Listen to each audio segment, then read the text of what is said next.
नमस्कार साथियों। आज हम पंडित चंद्रधर शर्मा गुलेरी द्वारा लिखी गई कहानी उसने कहा था का वाचन करेंगे। तो आइए प्रारंभ करते हैं। उसने कहा था। बड़े बड़े शहरों के इक्के गाड़ी वालों की जबान के कोड़ों से जिनकी पीठ छिल गई है और कान पक गए हैं, उनसे हमारी प्रार्थना है कि अमृतसर के बम्बू काट वालों की बोली का मरहम लगावें। जब बड़े बड़े शहरों की चौड़ी सड़कों पर घोड़ों की पीठ को चाबुक से धुनते हुए इक्के वाले कभी घोड़े की नानी से अपना निकट संबंध स्थिर करते हैं, कभी राह चलते पैदलों की आंखों के ना होने पर तरस खाते हैं, कभी उनके पैरों की उंगलियों के पैरों को चीथकर अपने ही को सताया हुआ बताते हैं और संसार भर की ग्लानि, निराशा और क्षोभ के अवतार बने नाक की सीध चले जाते हैं, तब अमृतसर में उनकी बिरादरी वाले तंग चक्करदार गलियों में हर एक लट्ठी वाले के लिए ठहर कर सब्र का समुद्र उमड़ाकर बचो खालसा जी, ठहरना भाई, आने दो लाला जी, हटो बाछा कहते हुए सफ़ेद फेंटों, खच्चरों और बत्तखों, गन्ने और खोमचे और भारे वालों के जंगल में से राह खेते हैं। क्या मजाल है कि जी और साहब बिना सुने किसी को हटना पड़े। यह बात नहीं कि उनकी जीभ चलती ही नहीं है, वह चलती है, मीठी छुरी की तरह महीन मार करती हुई। यदि कोई बुढ़िया बार बार चेतावनी देने पर भी लीक से नहीं हटती, तो उनकी वचलावली के ये नमूने हैं। हट जा जीने जोगिए, हट जा कर्मा बालिए, हट जा पुत्ता प्यारिए, बच जा लंबी उम्रा वालिए। समष्टि में इसका अर्थ है कि तू जीने योग्य है, तू भाग्यों वाली है, पुत्रों को प्यारी है, लंबी उम्र तेरे सामने है, तू क्यों मेरे पहियों के नीचे आना चाहती है, बच जा। ऐसे बम्बू काट वालों के बीच में होकर एक लड़का और एक लड़की चौक की दुकान पर आ मिले। उसके बालों और इसके ढीले सुथने से जान पड़ता था कि दोनों सिख हैं। वह अपने मामा के केस धोने के लिए दही लेने आया था और यह रसोई के लिए बढ़िया। दुकानदार एक परदेसी से गुथ रहा था जो शेर भर गीले पापड़ों की गड्डी को गिने बिना हटता ना था। तेरा घर कहाँ है? मगरे में। और तेरे? मांझे में। यहाँ कहाँ रहती है? अतर सिंह की बैठक में, वे मामा होते हैं। मैं भी मामा के यहाँ आया हूँ, उनका घर गुरु बाजार में है। इतने में दुकानदार निपटा और इनको सौदा देने लगा। सौदा लेकर दोनों साथ साथ चले। कुछ दूर जाकर लड़के ने मुस्कुराकर पूछा, तेरी कुड़माई हो गई? इस पर लड़की आंखें चढ़ाकर धत कहकर दौड़ गई और लड़का मुंह देखता रह गया। दूसरे तीसरे दिन सब्जी वाले के यहाँ, दूध वाले के यहाँ अकस्मात दोनों मिल जाते हैं। महीना भर यही हाल रहा। 2-3 बार लड़के ने फिर पूछा, तेरी कुड़माई हो गई? और उत्तर में वही धत मिला। एक दिन जब लड़के ने फिर वैसे ही हंसी में चिढ़ाने के लिए पूछा, तो लड़की लड़के की संभावना के विरुद्ध बोली, हाँ हो गई। कब? कल। देखते नहीं यह रेशम से कढ़ा हुआ सालू? लड़की भाग गई। लड़के ने घर की राह ली। रास्ते में एक लड़के को मोरी में ढकेल दिया, एक छाबड़ी वाले की दिन भर की कमाई खोई, एक कुत्ते पर पत्थर मारा और एक गोभी वाले के ठेले में दूध उड़ेल दिया। सामने नहाकर आती हुई वैष्णवी से टकराकर अंधे की उपाधि पाई, तब कहीं घर पहुंचा। राम राम, यह भी कोई लड़ाई है? दिन रात खंदकों में बैठे बैठे हड्डियां अकड़ गई। लुधियाना से 10 गुना जाड़ा और मेह और बर्फ ऊपर से पिंडलियों तक कीचड़ में धंसे हुए हैं। गनीम कहीं दिखता नहीं। घंटे 2 घंटे में कान के पर्दे फाड़ने वाले धमाके के साथ सारी खंदक हिल जाती है और 100-100 गज धरती उछल पड़ती है। इस गैबी गोले से बचे तो कोई लड़े। नगरकोट का जलजला सुना था। यहाँ दिन में 25 जलजले होते हैं। जो कहीं खंदक से बाहर साफा या कोहनी निकल गई तो चटाक से गोली लगती है। ना मालूम बेईमान मिट्टी में लेटे हुए हैं या घास की पत्तियों में छिपे रहते हैं। लहना सिंह, और 3 दिन है, 4 तो खंदक में ही बिता दिए। परसों रिलीफ आ जाएगी और फिर 7 दिन की छुट्टी। अपने हाथों झटका करेंगे। और पेट भर खाकर सो रहेंगे।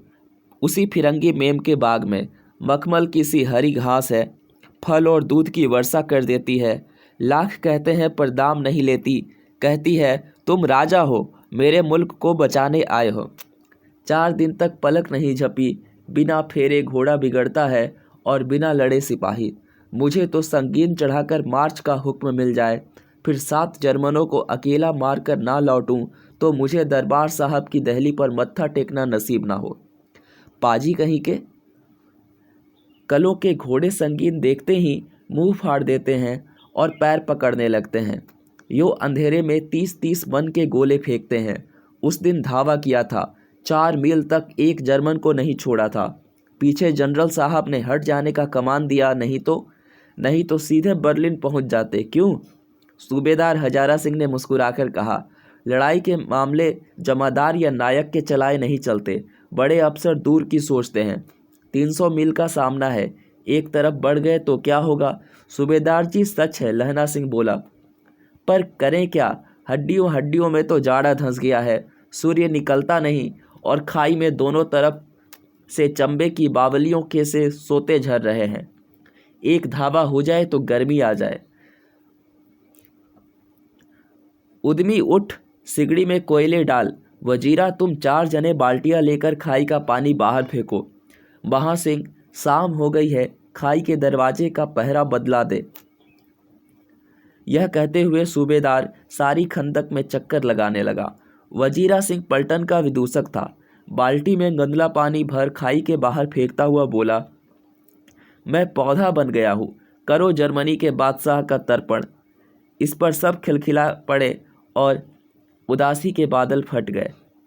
लहना सिंह ने दूसरी बाल्टी भरकर उसके हाथों में देकर कहा, अपनी बाड़ी के खरबूजों में पानी दो। ऐसा खाद का पानी पंजाब भर में नहीं मिलेगा। हाँ, देश क्या है, स्वर्ग है। मैं तो लड़ाई के बाद सरकार से 10 गुमाओ जमीन मांग लूँगा और फलों के बूटे लगाऊंगा। लाड़ी होरा को भी यहाँ बुला लोगे या वही दूध पिलाने वाली फिरंगी में? चुप कर, यहाँ वालों को शर्म नहीं। देश देश की चाल है। आज तक मैं उसे समझा ना सका कि सिख तंबाकू नहीं पीते। वह सिगरेट देने में हट करती है, होठों में लगाना चाहती है, और मैं पीछे हटता हूँ तो समझती है कि राजा बुरा मान गया, अब मेरे मुल्क के लिए लड़ेगा नहीं। अच्छा, अब बोधा सिंह कैसा है? अच्छा है, जैसे मैं जालता ही ला हूँ। रात भर तुम अपने दोनों कंबल उसे उड़ाते हो और अपने आप सिगड़ी के सहारे गुजर करते हो। उसके पहरे पर आप पहरा दे आते हो। अपने सूखे लकड़ी के तख्तों पर उसे सुलाते हो। आप कीचड़ में पड़े रहते हो। कहीं तुम ना मांदे पड़ जाना। जाड़ा क्या है, मौत है, और निमोनिया से मरने वालों को मुरब्बा नहीं मिला करते। मेरा डर मत करो, मैं तो बुलेल की खड्ड के किनारे मरूंगा। भाई कीरत सिंह की गोदी पर मेरा सिर होगा और मेरे हाथ के लगाए हुए आंगन के आम के पेड़ की छाया होगी। वजीरा सिंह ने त्योरी चढ़ाकर कहा, क्या मरने मराने की बात लगाई है? मरे जर्मनी और तुर्क। हाँ भाइयों, कुछ गाओ। कौन जानता था कि दाढ़ियों वाले घरबारी सिख अश्लील गीत गाएंगे, पर सारी खंदक गीत से गूंज उठी और सिपाही फिर ताजे हो गए, मानो 4 दिन से सोते और मौज ही करते रहे हों। दोपहर रात हो गई है, अंधेरा है, सन्नाटा छाया हुआ है। बोधा सिंह खाली बिस्कुटों के सहारे 3 टीनों पर अपने दोनों कंबल बिछाकर और लहना सिंह के 2 कंबल और एक बरान कोट ओढ़कर सो रहा है। लहना सिंह पहरे पर खड़ा हुआ है, एक आंख खाई के मुंह पर है और एक बोधा सिंह के दुबले शरीर पर। बोधा सिंह कराहा, क्यों बोधा भाई, क्या है? पानी पिला दो। लहना सिंह ने कटोरा उसके मुंह से लगाकर पूछा। कहो कैसे हो? पानी पीकर बोधा बोला, कंपनी छूट रही है, रोम रोम में तार दौड़ रहे हैं, दांत बज रहे हैं। अच्छा, मेरी जर्सी पहन लो। और तुम? मेरे पास सिगड़ी है और मुझे गर्मी लगती है, पसीना आ रहा है। ना, मैं नहीं पहनता, 4 दिन से तुम मेरे लिए। हाँ, याद आई, मेरे पास दूसरी गर्म जर्सी है, आज सवेरे ही आई है। विलायत से मेम बुन बुन कर भेज रही है, गुरु उनका भला करे। यूँ कहकर लहना अपना कोट उतार कर जर्सी उतारने लगा। सच कहते हो और नहीं झूठ? यूँ कहकर ना ही करते बोधा को उसने ज़बरदस्ती जर्सी पहना दी और अपने खाकी कोट और जीन का कुर्ता पहनकर पहरे पर आ खड़ा हुआ। मेम की जर्सी की कथा केवल कथा थी। आधा घंटा बीता, इतने में खाई के मुंह से आवाज़ आई, सूबेदार हजारा सिंह। कौन? लप्टन साहब। हुक्म हुजूर, कहकर सूबेदार तनकर फौजी सलाम करके सामने हुआ। देखो, इसी दम धावा करना होगा। मील भर की दूरी पर पूरब के कोने में एक जर्मन खाई है, उसमें 50 से ज़्यादा जर्मन है। इन पेड़ों के नीचे नीचे 2 खेत काट कर रास्ता है, 3-4 घुमाव हैं, जहाँ मोड़ है वहाँ 15 जवान खड़े कराया हूँ। तुम यहाँ 10 आदमी छोड़कर सबको साथ ले उनसे जा मिलो। खंदक छीन कर वहीं जब तक दूसरा हुक्म ना मिले डटे रहो। हम यहाँ रहेगा। जो हुक्म। चुपचाप सब तैयार हो गए। बोधा भी कंबल उतार कर चलने लगा। तब लहना सिंह ने उसे रोका। लहना सिंह आगे हुआ तो बोधा के बाप सूबेदार ने उंगली से बोधा की ओर इशारा किया। लहना सिंह समझकर चुप हो गया। पीछे 10 आदमी कौन रहे, इस पर बड़ी हुज्जत हुई। कोई रहना ना चाहता था। समझा बुझाकर सूबेदार ने मार्च किया। लप्टन साहब लहना की सिगड़ी के पास मुंह फेर कर खड़े हो गए और जेब से सिगरेट निकालकर सुलगाने लगे। 10 मिनट बाद उन्होंने लहना की ओर हाथ बढ़ाकर कहा, लो तुम भी पियो। आंख मारते मारते लहना सिंह सब समझ गया। मुंह का भाव छिपाकर बोला, लाओ साहब। हाथ आगे करते ही उसने सिगड़ी के उजाले में साहब का मुंह देखा, बाल देखे, तब उसका माथा ठनका। लप्टन साहब के पट्टियों वाले बाल एक दिन में कहाँ उड़ गए और उनकी जगह कैदियों के से कटे हुए बाल कहाँ से आ गए। शायद साहब शराब पिए हुए हैं और उन्हें बाल कटवाने का मौका मिल गया है। लहना सिंह ने जांचना चाहा। लप्टन साहब 5 वर्ष से उसकी रेजिमेंट में थे। क्यों साहब, हम लोग हिंदुस्तान कब जाएंगे? लड़ाई खत्म होने पर। क्यों, यह देश क्या पसंद नहीं? नहीं साहब, शिकार के वे मज़े यहाँ कहाँ। याद है पार साल नकली लड़ाई के पीछे हम आप जगाधरी ज़िले में शिकार करने गए थे। हाँ हाँ, वहीं जब आप खोते पर सवार थे और आपका खानसामा अब्दुल्ला रास्ते के एक मंदिर में जल चढ़ाने को रह गया था। बेशक पाजी कहीं का। सामने से वह नीलगाय निकली कि ऐसी बड़ी मैंने कभी ना देखी थी, और आपकी एक गोली कंधे पर लगी और पुट्ठे में निकली। ऐसे अफसर के साथ शिकार खेलने में मज़ा आता है। क्यों साहब? शिमले से तैयार होकर उस नीलगाय का सिर आ गया था ना। आपने कहा था ना कि रेजिमेंट की मैस में लगाएंगे। हाँ, पर मैंने वह विलायत भेज दिया। उसके बड़े बड़े सींग 2-2 फुट के तो होंगे। हाँ, लहना सिंह 2 फुट 4 इंच के थे। तुमने सिगरेट नहीं पिया? पीता हूँ साहब, दिया सलाई ले आता हूँ, कहकर लहना सिंह खंदक में घुसा। अब उसे संदेह नहीं रहा। उसने झटपट निश्चय कर लिया कि क्या करना चाहिए। अंधेरे में किसी सोने वाले से वह टकराया। कौन? वजीरा सिंह। हाँ। क्यों लहना, क्या कयामत आ गई? जरा तो आंख लगने दी होती। होश में आओ, कयामत आई है और लप्टन साहब की वर्दी पहन कर आई है। क्या? लप्टन साहब या तो मारे गए हैं या कैद हो गए हैं। उनकी वर्दी पहनकर यह कोई जर्मन आया है। सूबेदार ने उसका मुंह नहीं देखा, मैंने देखा है और बातें की है। सोहरा साफ उर्दू बोलता है, पर किताबी उर्दू, और मुझे पीने को सिगरेट दिया है। तो अब मारे गए, धोखा है। सूबेदार होरा कीचड़ में चक्कर काटते फिरेंगे और यहाँ खाई पर धावा होगा, उधर उन पर खुले में धावा होगा। उठो, एक काम करो, पलटन के पैरों के निशान देखते देखते दौड़ जाओ। अभी बहुत दूर ना गए होंगे। सूबेदार से कहो कि एकदम लौट आवें। खंदक की बात झूठ है। चले जाओ, खंदक के पीछे से निकल जाओ, पत्ता तक ना खड़के, देर मत करो। हुक्म तो यह है कि नहीं? ऐसी तैसी हुक्म की। मेरा हुक्म जमादार लहना सिंह, जो इस वक्त यहाँ सबसे बड़ा अफसर है, उसका हुक्म है। मैं लप्टन साहब की खबर लेता हूँ, पर यहाँ तो तुम 8 ही हो। 8 नहीं, 10 लाख। एक एक अकालिया सिख 1.25 लाख के बराबर होता है। चले जाओ। लौटकर खाई के मुहाने पर लहना सिंह दीवार से चिपक गया। उसने देखा कि लपटन साहब ने जेब से बेल के बराबर 3 गोले निकाले, तीनों को जगह जगह खंदक की दीवारों में घुसेड़ दिया और तीनों में एक तार सा बांध दिया। तार के आगे सूत की एक गुत्थी थी जिसे सिगड़ी के पास रखा। बाहर की तरफ जाकर एक दिया सलाई जलाकर गुत्थी पर रखने बिजली की तरह दोनों हाथों से उल्टी बंदूक को उठाकर लहना सिंह ने साहब की कोहनी पर तान कर दे मारा। धमाके के साथ साहब के हाथ से दिया सलाई गिर पड़ी। लहना सिंह ने एक कुंदा साहब की गर्दन पर मारा और साहब आँख मीन गॉट कहते हुए चित्त हो गए। लहना सिंह ने 3 गोले बीनकर खंदक के बाहर फेंके और साहब को घसीटकर सिगड़ी के पास लिटाया। जेबों की तलाशी ली। 3-4 लिफाफे और एक डायरी निकालकर उन्हें अपनी जेब के हवाले किया। साहब की मूर्छा टूटी। लहना सिंह हंसकर बोला, क्यों लपटन साहब, मिजाज कैसा है? आज मैंने बहुत बातें सीखी। यह सीखा कि सिख सिगरेट पीते हैं, यह सीखा कि जगाधरी के जिले में नील गायें होती है और उनके 2 फुट 4 इंच के सींग होते हैं। यह सीखा कि मुसलमान खानसामा मूर्तियों पर जल चढ़ाते हैं और लपटन साहब खोते पर चढ़ते हैं।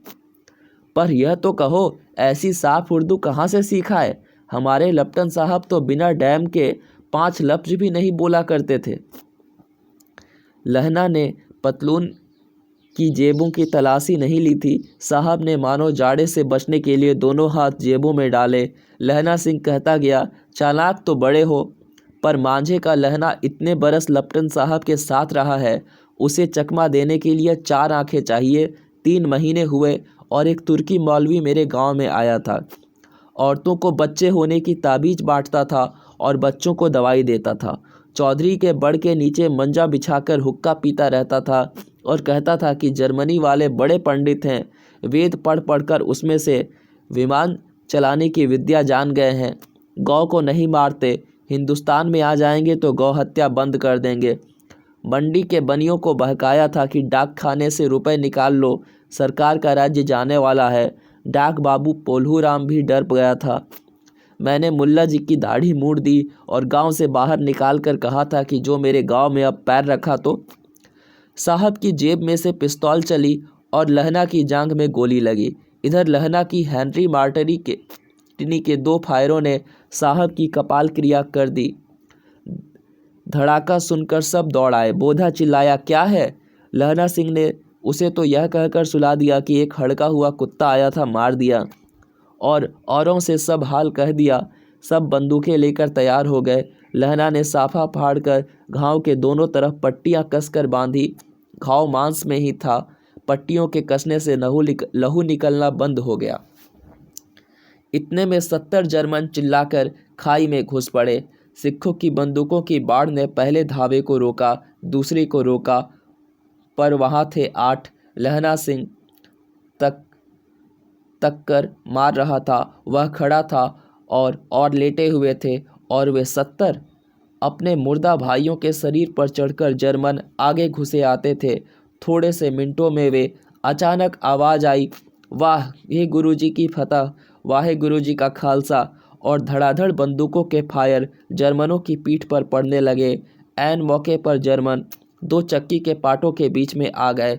पीछे से सूबेदार हजारा सिंह के जवान आग बरसाते थे और सामने लहना सिंह के साथियों के संगीन चल रहे थे।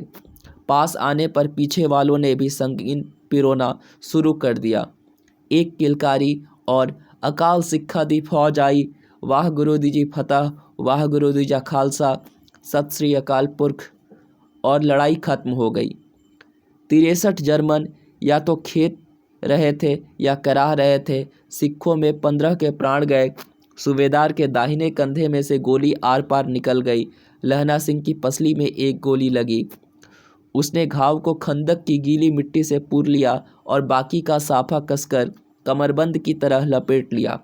किसी को खबर न हुई कि लहना के दूसरा भारी घाव लगा है। लड़ाई के समय चांद निकल आया था, ऐसा चांद जिसके प्रकाश से संस्कृत कवियों का दिया हुआ छई नाम सार्थक होता है, और हवा ऐसी चल रही थी जैसे कि बाणभट्ट की भाषा में दंतवीणोपदेशाचार्य कहलाती है। वजीरा सिंह कह रहा था कि कैसे मन भर फ्रांस की भूमि मेरे बूटों से चिपक रही थी जब मैं दौड़ा दौड़ा सूबेदार के पीछे गया था। सूबेदार लहना सिंह से सारा हाल सुन और कागजात पाकर वे उसकी तुरंत बुद्धि को सराह रहे थे और कह रहे थे कि तू ना होता तो आज सब मारे जाते। इस लड़ाई की आवाज़ 3 मील दाहिनी ओर की खाई वालों ने सुन ली थी।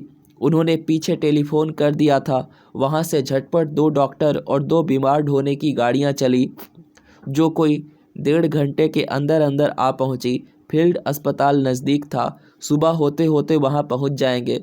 इसीलिए मामूली पट्टी बांधकर एक गाड़ी में घायल लिटाए गए और दूसरी में लाशें रखी गई। सूबेदार ने लहना सिंह की जांघ में पट्टी बंधवानी चाहिए, पर उसने यह कहकर टाल दिया कि थोड़ा घाव है, सवेरे देखा जाएगा। बोधा सिंह ज्वर में बर्रा रहा था। वह गाड़ी में लिटाया गया। लहना को छोड़कर सूबेदार जाते नहीं थे। यह देखकर लहना ने कहा, तुम्हें बोधा की कसम है और सूबेदारनी की जी की सौगंध है जो इस गाड़ी में ना चले जाओ। और तुम मेरे लिए वहाँ पहुँचकर गाड़ी भेज देना, और जर्मन मुर्दों के लिए भी तो गाड़ियाँ आती होगी। मेरा हाल बुरा नहीं है, देखते नहीं मैं खड़ा हूँ, वजीरा सिंह मेरे पास हैं ही। अच्छा, पर बोधा गाड़ी पर लेट गया। भला आप भी चढ़ जाओ। सुनिए तो, सूबेदारनी होरा को चिट्ठी लिखो तो मेरा मत्था टेकना लिख देना, और जब घर जाओ तो कह देना कि मुझसे जो उसने कहा था वह मैंने कर दिया।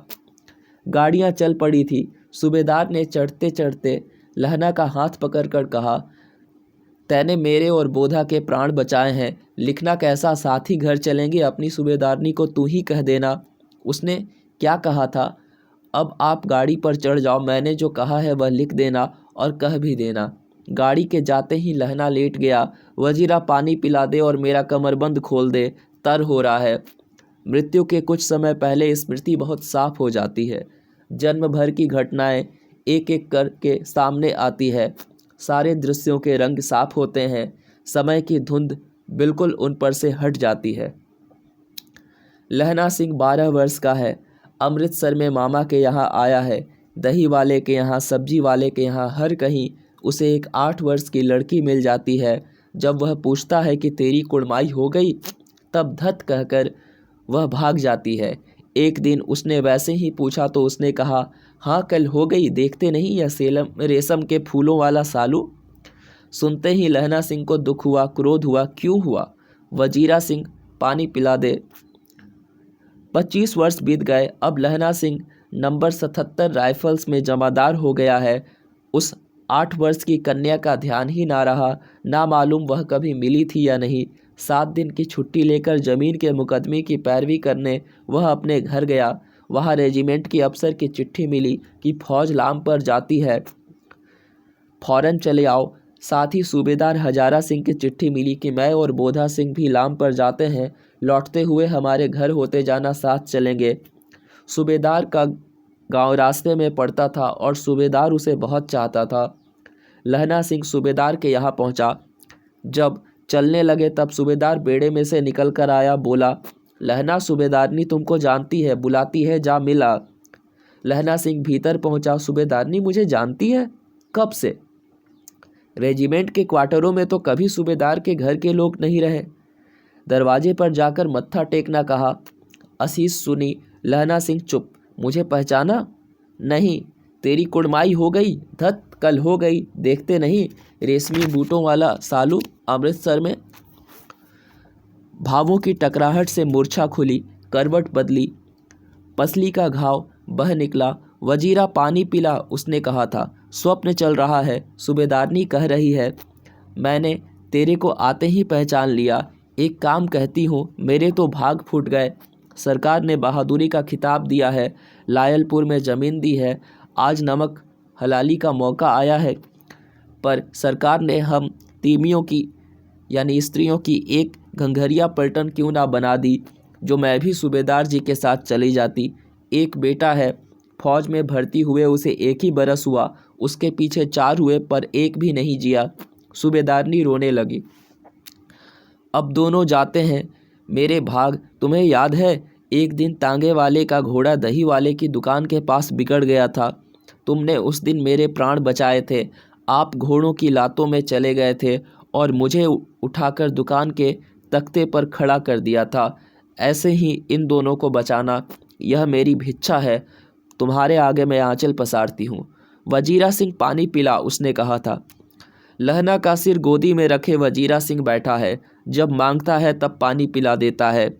आध घंटे तक लहना चुप रहा, फिर बोला, कौन? कीरत सिंह? वजीरा ने कुछ समझकर कहा, हाँ।